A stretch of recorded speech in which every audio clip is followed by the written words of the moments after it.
Welcome to the Focus on Why podcast. I'm Amy Rowlandson and I ask my guests one simple question. Why?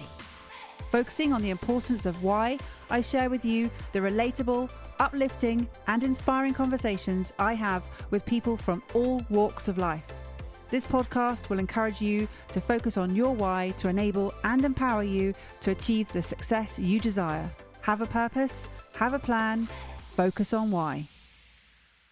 Before we get started, are you thinking of creating a podcast or are you a podcast host already?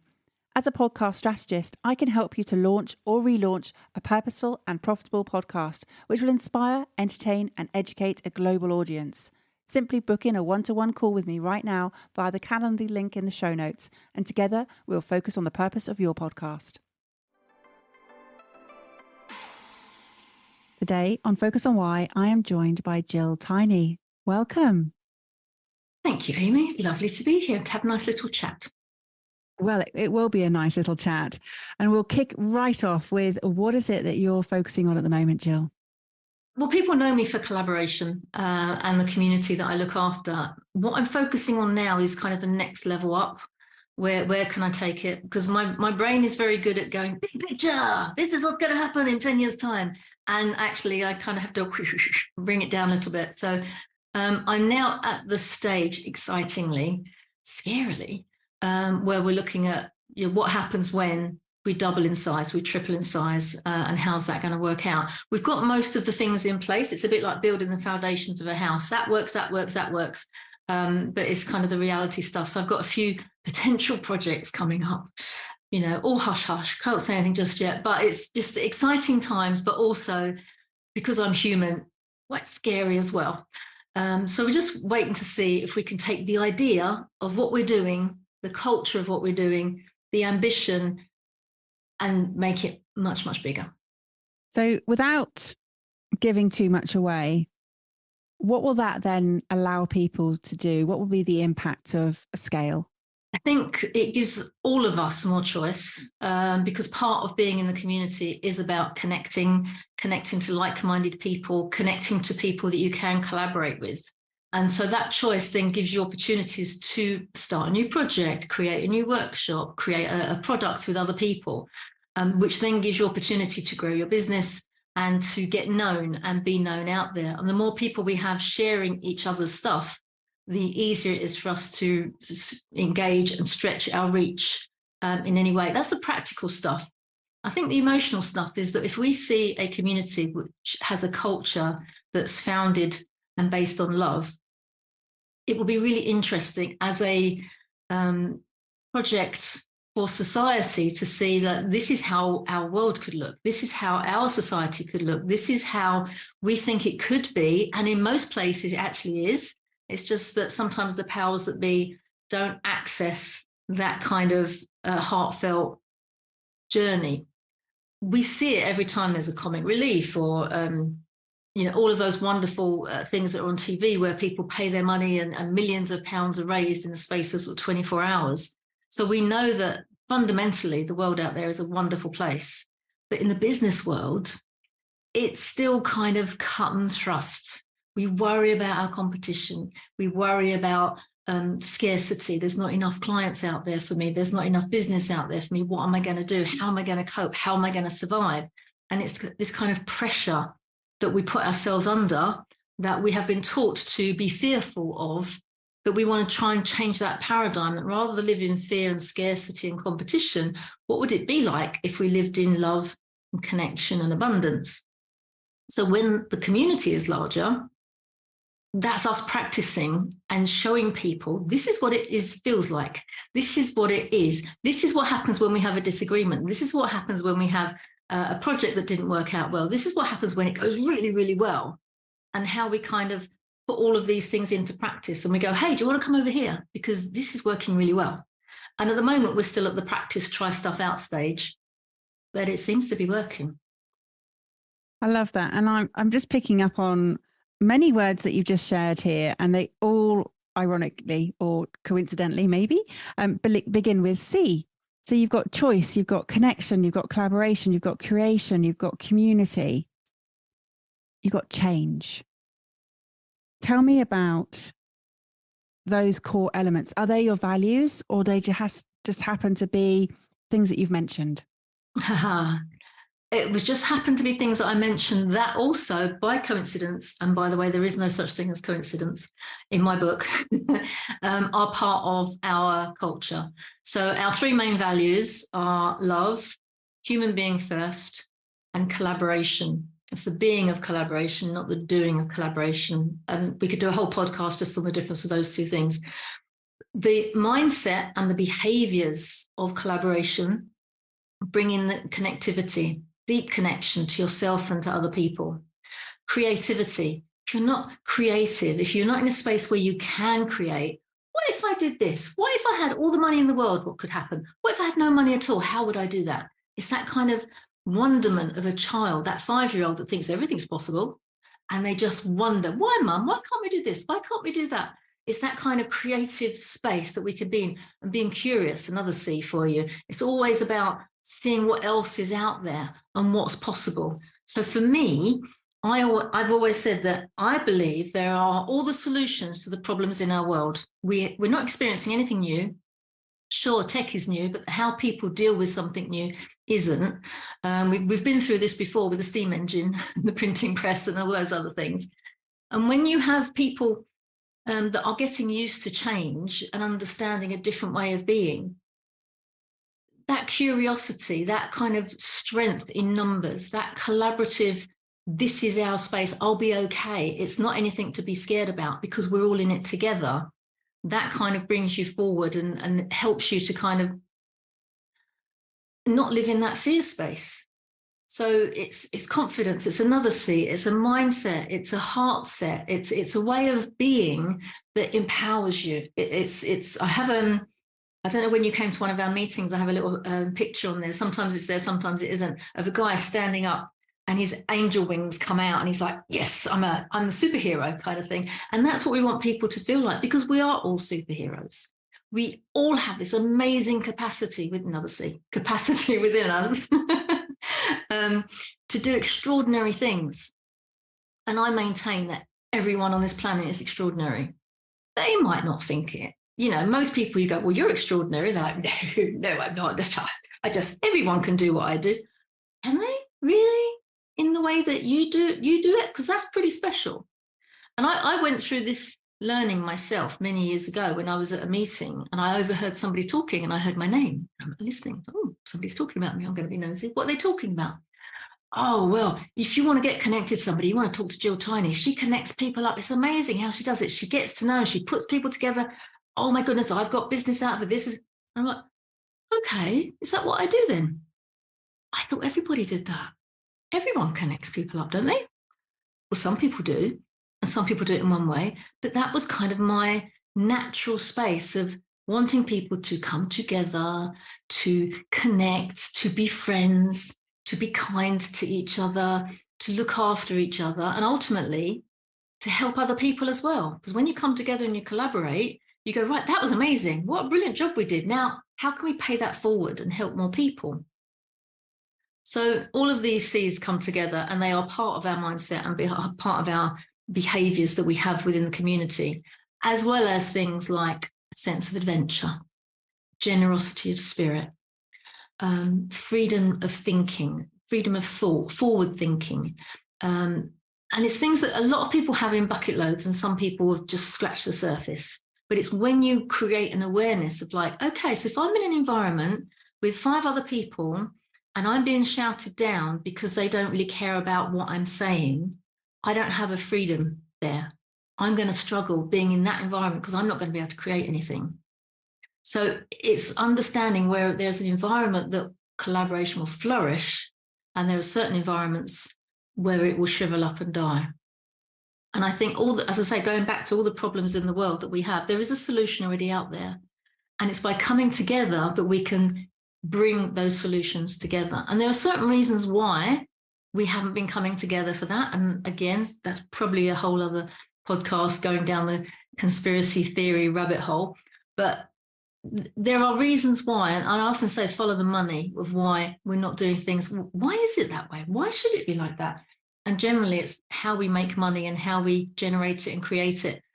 Oxfam figures show, is it like 0.5% of the world's population have more income and value than over half of the rest of the population of the planet. That just feels a little bit out of balance to me. It's like, hang on, how come? And you hear of people in the pandemic going, oh yes, I don't know if it's Steve Jobs or Jeff Bezos, somebody gave away £1 billion because of the crisis, the pandemic. Woohoo, well done, great. He's got like 27, Why don't you just keep $500 million and give everything else away? It's like that kind of logic doesn't sort of ring well with me around, somebody giving away $1 billion and we're going, well done. And it's like, well, probably if you paid your taxes, you'd have given quite a bit away anyway.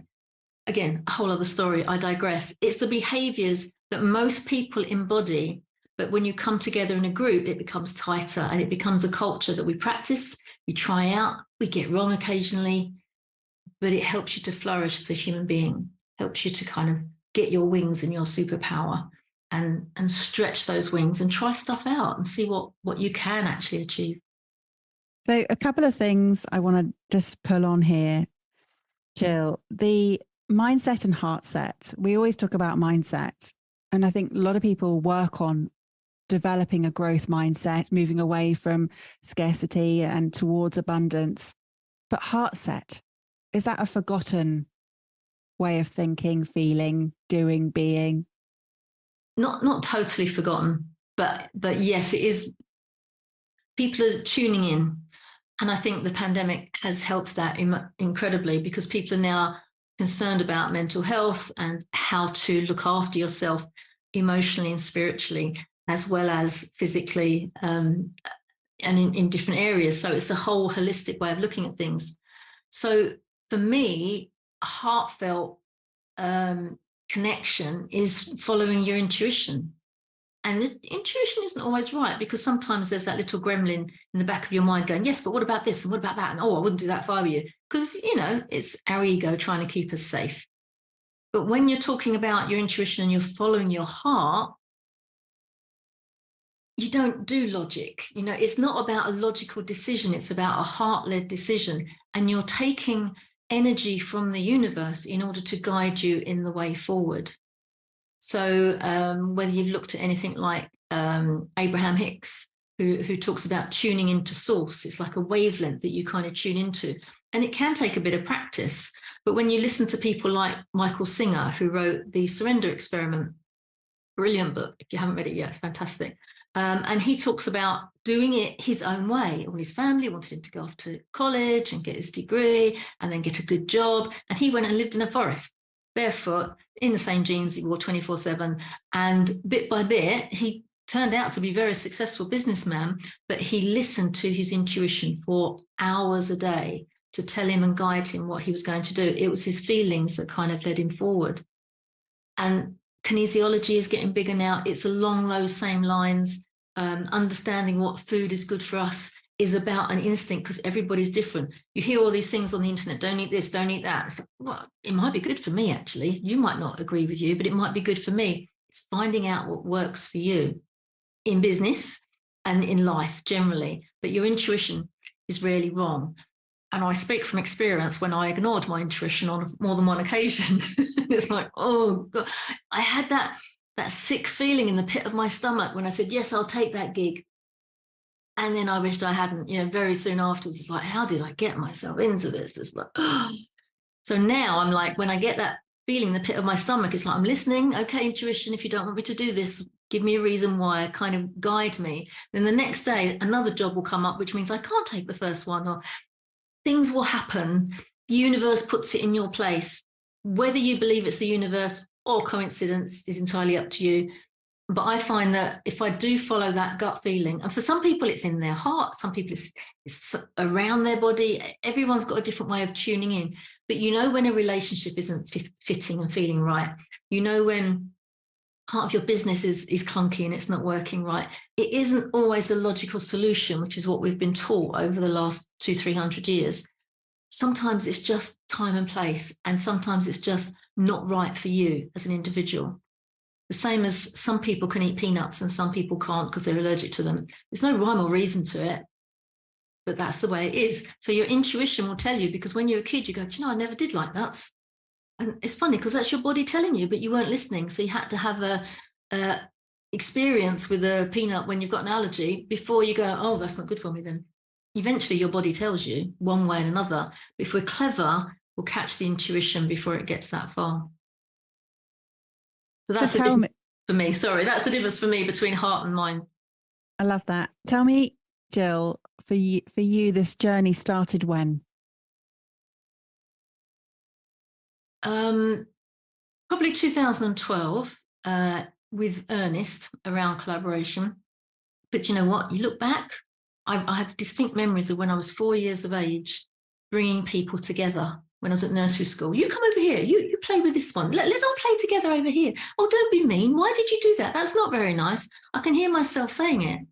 And then as time has gone on, I became a people pleaser because I wanted people to get on. It was I don't understand why you're having this argument. It doesn't make sense to me. Just kiss and make up and be nice, play nicely. But come 2012, I had a business partner that had the same position as me, business coach. On paper, we're competition. We shouldn't be talking. In fact, somebody told me, look, that guy over there's a business coach. I'll protect you. You don't want to go talk to him. He might steal your clients. What are you talking about? He does what I do. I want to find out how he does it. It's be interesting. I want to go talk to him. So I went and talked to him, and we ended up being business partners. And in reality, our beginning was very logical because it was like, well, you do that bit in business coaching. I do that bit in business coaching, and neither of us like doing that bit. The finance bit. Should we get someone else in to do that? And then the client gets the best of each of us, rather than me saying, oh yeah, I can do that bit and I can do that bit. I didn't like doing that bit. I could do it, but it wasn't my best thing. I wanted to do that bit. So understanding that what your genius is that bit, and you love doing it and you do it all day long, then why not bring other people in to do the stuff that you can do, but it's not your joy. It doesn't fill you with light. So that 2012 began my exploration, and I gobbled up books and seminars and YouTube videos and everything around society, humanity, how we lived in the past, caveman, how we operate, our language around collaboration, our language around business. I'm in charge. I'm right, you're wrong. The two, we've got lots of separation in everything that we do, even right or wrong. We make it out to be very black and white, and quite often it isn't. There's a lot of grey in the middle. So all of these things of how we use our words, how we maintain an equilibrium. And I just realized that, you know what? We don't need to have somebody in charge. There's a TV program on at the moment that I couldn't resist watching, and now I've got sucked in, called Rise and Fall. And it's a beautiful microcosm of society, how these people who are all brought together, potentially collaboratively, and they could work together, but they have to choose 6 of them to go and be the rulers, and the rest of them are the workers and the grafters. And how quickly the grafters begin to detest the rulers, because that's how society has taught us to be, to a certain extent, because the rulers are just doing their best. They don't really know what they're doing, but they're giving it their best shot. But the grafters are having this resentment already because of what they stand for. It's fascinating to see the whole thing. And this is how, what if there were no rulers? What if we didn't have a government? What would that look like? So from my studies in 2012, last decade or more, looking at things like spiral dynamics, pendulum theory, chaos theory, all sorts of things, the click, it's made me realize that we're now emerging into a time when something else is going to come along. Spiral dynamics has suggested a thing called self-organizing, and it's already started to happen. Now, these guys predicted it before there was the internet back in the 60s. And now we can see it is evolving. We have the Me Too movement. We have Black Lives Matter, Extinction Rebellion. Who's in charge of those? Somebody probably started it, but are they the same person that runs it or looks after it? It's a collaboration. People are coming together for a cause. And what we're realizing is that they can come together for a cause for good. Potentially they can come together for a cause for evil. And that's where I think if we start a collaboration and a community for good based on love, with human being first before anything else, and teaching each other how to collaborate effectively, then we're going to be in a really good place if and should any major changes happen, when people are being so disillusioned with the way countries are being run at the moment, because we're all being separated. And to me, the only way we're going to get better is to come back together and forgive and have gratitude and kindness. And I've done a lot of works, Gill, on Dr. Craig. Well, I don't think it's Dr. Craig. It's Claire Graves' work. His work was amazing, and that was a foundation for spiral dynamics. That's right, yeah. And it's really interesting. So it's not just values, but value levels and how you connect. I mean, you know this, but I'm just explaining it for the listener. And it's really interesting what this means in terms of how you bring together, or how you come together, how you evolve through your own life, and you tend to move on this spiral as it goes onwards and upwards. And it's fascinating moving from this I position to a we position, back to an I position, and then a we position, and you keep doing that. It's really interesting, and it does end up into this incredible level of spirituality, but as a collective group way of being, and it is linked to purpose. It really is. I mean, this is our discussion today, the focus on why discussion. Tell me more about how purpose features in your world. It's everything. I mean, my purpose has changed over my lifetime for sure. It doesn't stay the same. But you get to a point when you look around and you go, is this it? Is this, and you get a business. And as a business coach, my reason for being was to help other people. But it wasn't until I kind of connected the dots, looking back over my life and seeing that space of like, oh, now this is why I'm here. This is my purpose, is to teach people about collaboration, to bring people together, to connect them, to show them there's another way of being apart from fear, scarcity, and competition. It's why don't we try love, connection, and abundance and see how that works out and try it out. So my purpose is to teach the world to collaborate, which sounds very grandiose and above my station. But you know what? I don't have to do it all in one go. I can do it one person at a time. And when I have people around me, and we are constantly in mini collaborations, whether it's the creating an online publication called The Quest, so I think we've got about 7 or 8 people in that collaboration, or whether it's putting on an event like we did last year, the Altogether Different event, Changemakers Unite, where we had a team of people that were coming together. And it could not have existed and changed people's lives had we not been able to collaborate at all levels. No one was in charge. We just all chose why we're doing this, what's important to you, what's your purpose, what do you want to get from this, how are we going to help each other? And we did the whole gamut of this is how you create a good collaboration, which is the one I wrote about when I did Together We Can Do Something Wonderful, book that was published year before last now. That's gone around quick, hasn't it? So we just did everything it said on the tin, and it came out beautifully. The cake was baked to perfection. And sure, there's learning that we could have.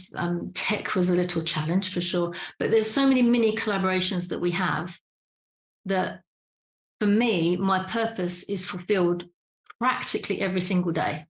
When someone says to me, oh, I never thought about that, Jill, thank you. Or someone says, because you said that, I went away and I did that. And I'm like, oh, job done. That's me sorted. That's my tick that box. This day was a good day. Now, if the community grows, if we get a bigger seat at the table for local authority or in government, or get a bigger voice on social media, awesome. And that's kind of where we're aiming, and that's where we're going. But in the meantime, every day fulfills my purpose because I'm serving. And I think we are all servant leaders moving forward. And that is the message that so many people are giving. Since the pandemic, we don't want to be told what to do. Prime Minister, you can't tell us we can't have parties if you're going to go and have a party all on your own. That kind of thing, we don't want to be told. We want to encourage and support each other. Not full of opinion. Oh, I reckon you should do this because that's a really good idea. But because you've got experience, you've got knowledge. When I worked here, this is how we did it. So I think maybe if we tried this out, that might work. And then the few agree the benefits for the majority.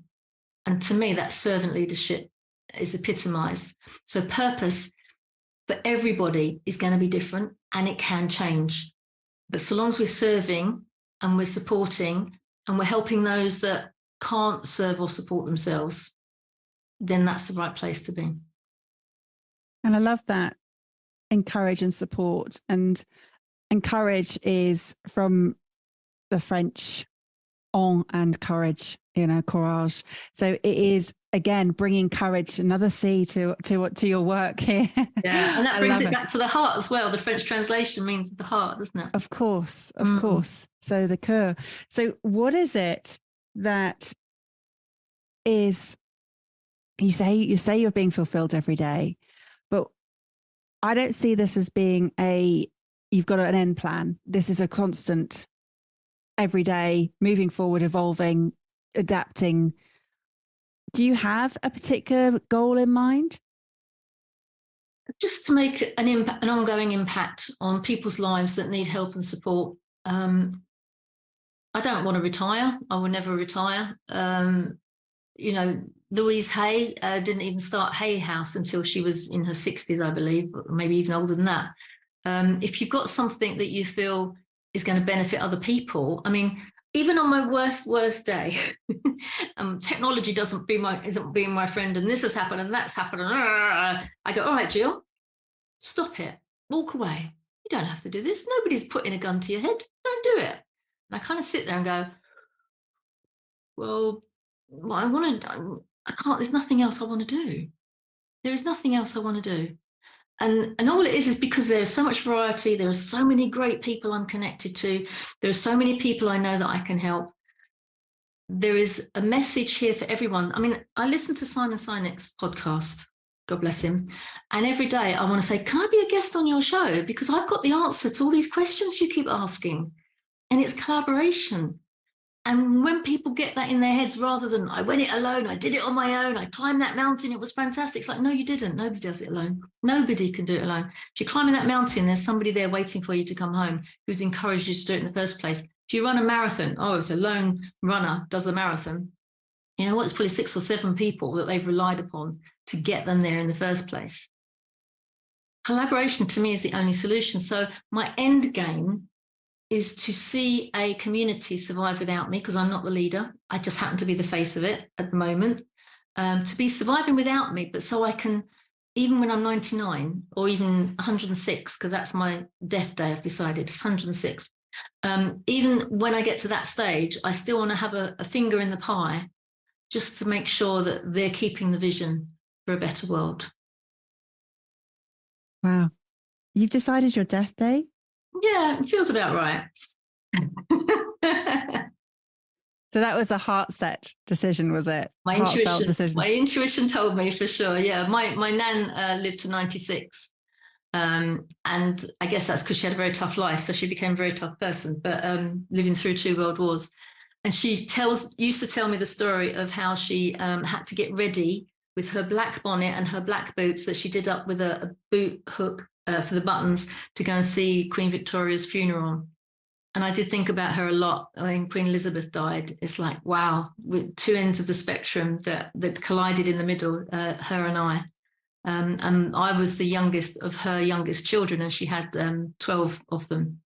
And they all came back from the war. So, I mean, I wish I'd written her story as well. That's an amazing story to have been able to write or be part of. But yeah, so no, 106, that sounds about right, maybe. Wow, fancy having 12 sons? 8 and whatever, 5, yeah. 8 boys, 5 girls. Okay, so 13. Yes, sorry, because one of them died when they were 4. Okay. So, but fancy sending off your children to war and not expecting to see them again, and then to have each and every one come back. I mean, that is just incredible. That is a story. And they lived in the East End of London, so they endured the Blitz as well. And although there were the girls, all of them signed up as well. They didn't wait to be called up. They went and signed up. So yeah, they could have very easily lost 1 or 2 along the way. But yeah, maybe they hid well. I don't know.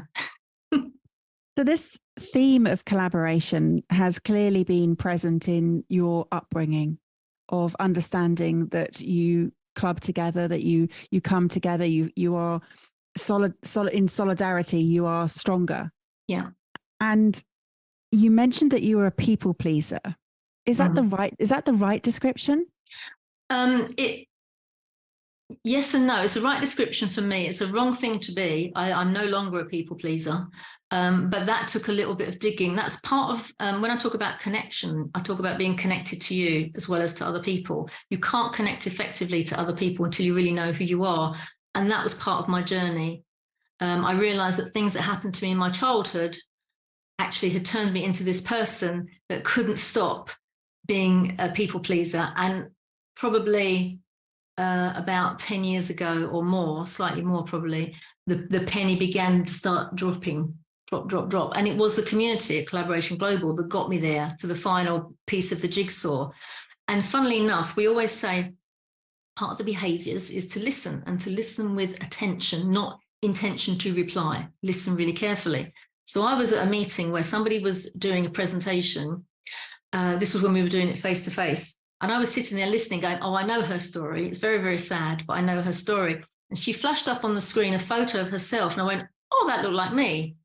Now, she said that she had been abused as a child, ongoing. And that was why she'd used food as solace. And her mum used to make her clothes because none of the ones in the shops would fit her. And I'm like, yeah, that was me. And I was like, whoa. My family weren't fat. I was the only one that was fat. I wasn't abused as a child. I'm like, where's that come from? What's going on? And it took a little while. And the penny dropped to an incident that had happened, that I then realized that that was the beginning of me people pleasing certain members of my family to stay safe. Not from a wicked sexual experience, just from overt bullying that was going on. And there were reasons all around that. And we've since, sorted it all out and had those conversations. But it took me until I was probably 40 before I'm going to say no. I can say no. I'm allowed to say no. That's okay. No, it doesn't matter if they don't like me because I say no, because I don't want to do it. So I'm not going to.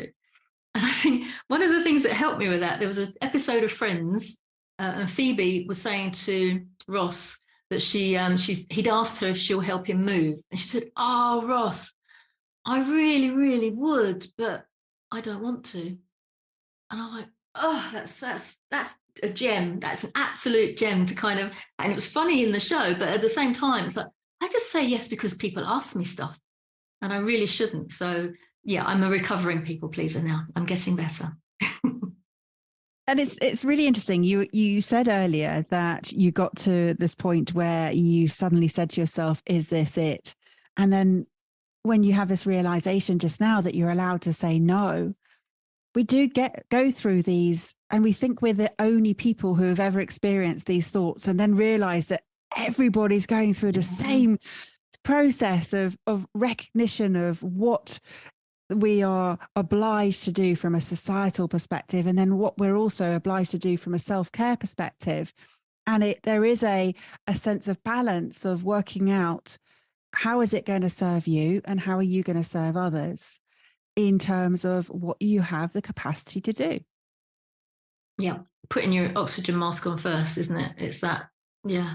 And you can help more people when you learn to delegate, when you learn to share, when you learn all of those kind of things as well. And stop being your own worst enemy, because most people in business as well will get to a point where they are the blockage that's stopping themselves from growing, because nobody can do it as good as me, obviously. Oh, really? Well, there's some things that people can do better than you, and you have to learn to let go. And it's quite hard in some cases. So what's possible for you, Gill, between now and your 106th birthday? Oh, what's possible? To stay vibrant, to keep going in a cause, whatever that cause is. And I imagine it will be Collaboration Global, a movement that grows and has a finger in many pies. Like your good self, we're part of B1G1.